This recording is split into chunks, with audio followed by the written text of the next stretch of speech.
Nichukue nafasi hii kukukaribisha ibada ya Jumapili ambayo itakuwa ni ibada ya tunda la mwezi wa 12.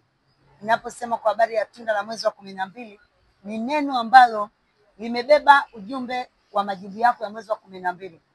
Jumapili ya kwanza kabisa ya mwezi wa 12. Na nitaenda kukupa neno la Mungu kutoka kwenye kitabu cha Ufunuo 22 na mstari wa 2.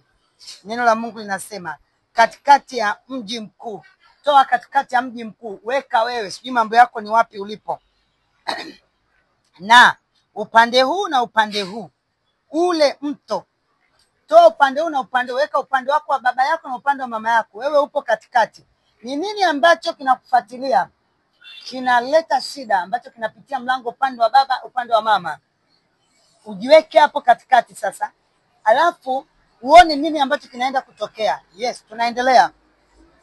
Akasema, ulikuwepo mti wa uzima, toa mti wa uzima, mweke Yesu ndani yako.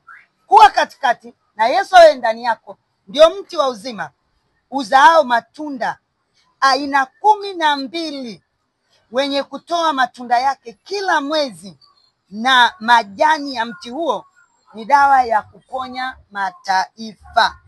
Ni dawa ya kuponya mataifa.